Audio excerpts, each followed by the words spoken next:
Review buku Manajemen Consulting Chapter 15, Consulting in Marketing and Distribution Management, karya Milan Kuber tahun 2002. Nah, sebelumnya Assalamualaikum warahmatullahi wabarakatuh. Perkenalkan, nama saya Danis Teddy Saputra dari Agribisnis C 2018 dengan NIM 2018 0220 124.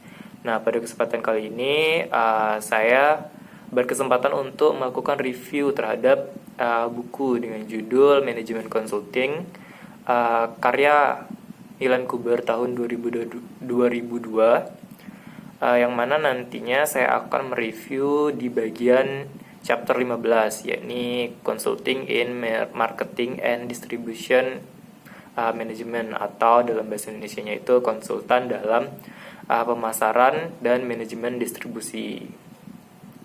Nah, buku ini terdiri dari 5 bagian yang secara total itu berisi 38 chapter, dan isinya itu ada 904 halaman. Oke, kita langsung aja ya. Consulting in Marketing and Distribution Management. Nah, dalam chapter 15 ini nih dijelaskan bahwa dalam suatu perusahaan itu pasti ada yang namanya manajemen. Nah, salah satunya itu ada manajemen pemasaran. Nah, dalam fungsi pemasaran itu perusahaan itu harus berinteraksi dengan dunia luar, yakni bisa kita bilang konsumen sebagai sasarannya, dan biasanya itu ada yang namanya pesaing. Nah, dalam aktivitas pemasaran biasanya dilakukan dengan cara yang berbeda dengan fungsi lainnya, karena keterlibatan dari pihak-pihak luar perusahaan ini.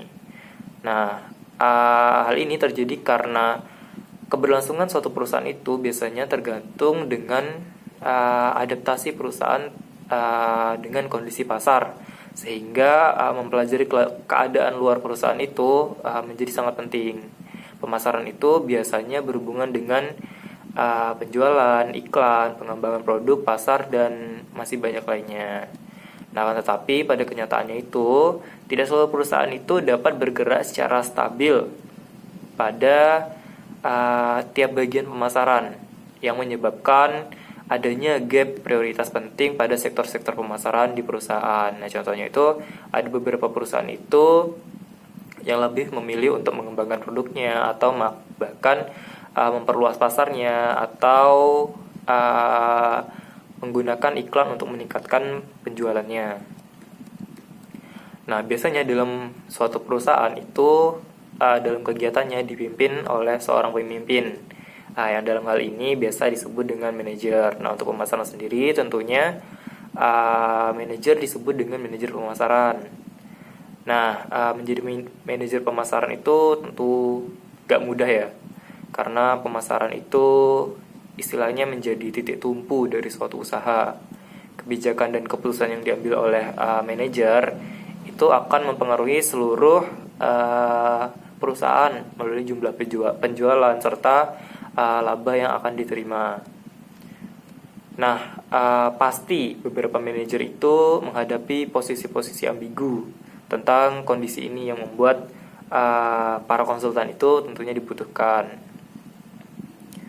Nah, tentunya dengan gap-gap dan masalah-masalah tersebut, menjadi konsultan itu juga tidaklah mudah.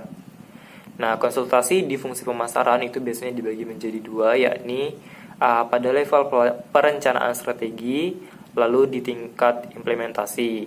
Tetapi ada tipe ketiga, yakni tipe riset pasar, yang bersifat lebih mengkonfirmasi keadaan atau sasaran dari perusahaan melalui apa yang telah perusahaan cari. Nah, sangat penting nih bagi konsultan untuk memahami fungsi pasar, serta memahami apa sih yang klien butuhkan, serta sasaran dari perusahaan itu sendiri. Pihak konsultan itu harus selalu update terhadap tren dan perubahan pasar di lapangan melalui riset pasar itu tadi. Nah, dalam chapter ini terdapat beberapa subbab, ya lebih tepatnya itu ada 5. Nah, yang pertama itu ada tingkat strategi pasar. Nah, keputusan yang strategis dalam pemasaran memberikan dampak yang jauh terhadap fungsi-fungsi di perusahaan seperti fungsi produksi dan keuangan. Sedikit keputusan itu bisa berdampak besar terhadap perusahaan. Dampaknya bisa sangat besar. Nah, sebagai konsultan terdapat beberapa kelas yang biasanya digunakan untuk memahami orientasi klien terhadap perusahaannya itu sendiri. Nah, yang pertama itu ada berorientasi terhadap produk, yang mana perusahaan itu lebih berfokus untuk mengemphasize atau meningkatkan produk, mutu, dan kualitasnya. Lalu ada orientasi produksi yang mana ini ditetapkan melalui hal dominan dalam sistem produksi, seperti apakah ingin terfokus kepada desain produk, atau biayanya, meringankan biaya, atau meningkatkan kapasitas untuk menghasilkan produk yang banyak. Nah, itu bisa dilakukan. Lalu yang ketiga itu tentunya ada yang namanya berorientasi pasar, di mana keputusan itu diambil berdasarkan kebutuhan pasar, yang berarti biasanya orientasi ini ditekan dalam orientasi produk dan produksi. Nah, dalam buku ini nih menyebutkan dalam pemasaran merupakan suatu keputusan yang berguna untuk mengambil ide dari suatu problem solving. Ya, ini dapat membantu menemukan pasar, calon customer tetap atau konsumen, lalu ada konsumen potensial yang nantinya akan menjadi konsumen tetap, serta kita menentukan calon kompetitor. Nah, dalam subchapter ini terdapat beberapa poin yang digaris tebalkan. Nah, begitu. Yang pertama itu adalah analisis strategi marketing. Nah, tentunya dalam suatu perusahaan, produk itu menjadi penghubung dalam strategi pemasaran. Ya, kita bayangkan saja bagaimana sih suatu perusahaan itu menjalankan usahanya kalau nggak ada produknya, apa itu yang mau dipasarkan kan. Nah, hal pertama yang dilakukan oleh klien ketika berkonsultasi dengan konsultan adalah menganalisis apakah produk yang diciptakan itu menjawab masalah konsumen, memiliki fungsi mutual support, atau biasanya itu dapat digunakan untuk memodifikasi masalah-masalah konsumen, masalah-masalah yang dimiliki konsumen. Nah, biasanya itu kan ada beberapa hal-hal yang bisa diselesaikan itu dengan beberapa bahan. Nah, mungkin bisa seperti itu. Nah, konsistensi produk itu sangat penting untuk mencapai tujuan perusahaan. Produk juga harus sesuai dengan customer interest atau rasa tertarik dari customer secara keseluruhan, dan tentunya sesuai dengan fasilitas atau kemampuan produksi dari perusahaan tersebut. Produk yang bertujuan pasar berbeda itu tuh harus diwaspadai karena kebutuhan usaha penjualan itu berbeda. Adapun harga juga menjadi salah satu penentu produk di pasar. Harga harus disesuaikan oleh akuntan agar tidak terlalu tinggi ataupun rendah. Harga dapat digunakan juga sebagai alat pemasaran tanpa resiko financial loss. Nah, jadi dengan penggunaan akuntan ini kita dapat menghitung harga terendah yang bisa kita ambil untuk menentukan harga barang itu nanti dijual di pasaran. Nah, masalah lain yang biasanya dihadapi adalah citra perusahaan di pasar. Pendapat konsumen dan potensinya itu dapat mempengaruhi penjualan. Dengan konsistensi perusahaan dalam menjanjikan ciri khas dan amanah dapat memperkuat hubungan dengan pihak eksternal. Nah, kita banyak tuh lihat perusahaan-perusahaan itu menekankan iklan-iklan yang serupa, lebih konsisten pada iklannya bahwa menampilkan rasa kebersamaan, misalkan seperti itu, atau konsistensi dalam melakukan atau mempublikasikan iklan tersebut. Nah, lalu dalam subbab ini juga dijelaskan ada konsentrasi pada retail. Nah, retail itu salah satu senjata usaha dalam perkembangan tren. Nah, customer cenderung untuk mendapatkan produk dengan lebih mudah dan tentunya lebih murah. Sehingga menawarkan produk di tingkat retail adalah salah satu keputusan cerdas bagi perusahaan. Nah, perkembangan tren ini pastinya bakal terus berpengaruh ya di pasar, sehingga perusahaan juga pasti terpengaruh terhadapnya. Nah, sebagai konsultan tentunya hal ini harus diwaspadai dalam melakukan proses sebagai konsultan. Nah, kita langsung masuk lagi ke sub chapter yang kedua, yaitu operasi pasar. Nah, dalam operasi pasar ini dijelaskan bahwa tiap perusahaan itu memiliki ide berbeda dalam menentukan operasi pasarnya. Nah, dalam subchapter ini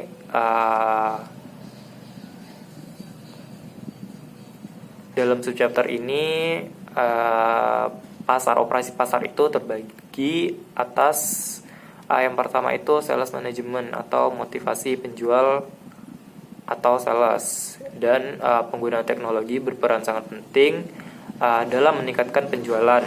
Dengan penyelesaian keadaan di lapangan, manajer penjualan harus menentukan pemanfaatan penjual. Lalu ada customer relationship management, yang mana kita tentunya tahu menjaga kesetiaan pelanggan merupakan salah satu keharusan bagi perusahaan, sembari mencari customer lain atau konsumen potensial yang nantinya akan menjadi konsumen tetap. Nah, kepuasan pelanggan itu harus ditingkatkan bersamaan dengan observasi kebiasaan kemungkinan konsumsi yang telah dilakukan oleh konsumen untuk meningkatkan potensi dari usaha yang dilakukan oleh perusahaan. Lalu berikutnya itu ada pengiklanan dan promosi. Lalu ada distribusi channel. Nah, perkembangan retail itu menyebabkan perlunya ada distribusi yang sesuai untuk produk di tiap perusahaan. Berikutnya itu ada pengembangan produk baru. Nah, dalam pengembangan produk baru ini, konsumen harus memastikan bahwa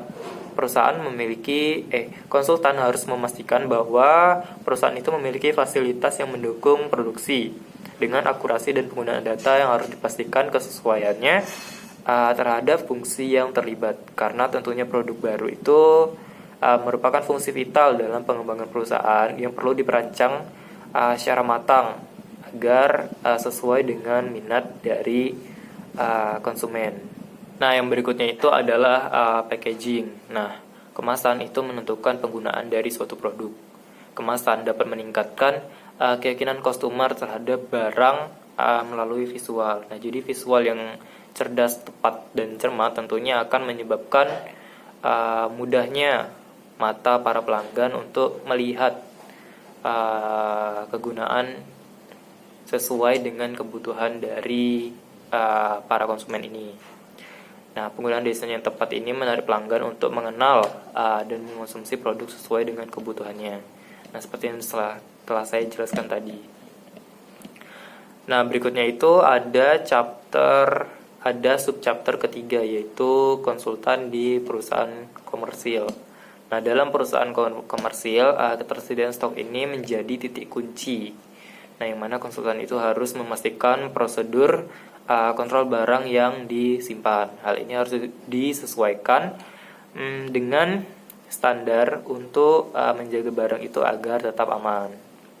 Nah, apalagi pada usaha dalam bidang food industry atau dalam makanan. Nah, dalam chapter 15 ini, konsultan dalam pemasaran dan distribusi itu masih ada 3 subchapter lagi, yaitu pemasaran internasional, lalu distribusi fisik, dan public relation. Ya, teman-teman, mungkin tadi itu sedikit review bisa saya berikan terkait dengan chapter 15 Consulting in Marketing and Distribution Management dalam buku Manajemen Consulting karya Milan Koberni. Nah, saya benar-benar mengucapkan terima kasih kepada teman-teman yang sudah menyempatkan waktunya untuk menonton video ini. Saya ucapkan terima kasih. Wassalamualaikum warahmatullahi wabarakatuh.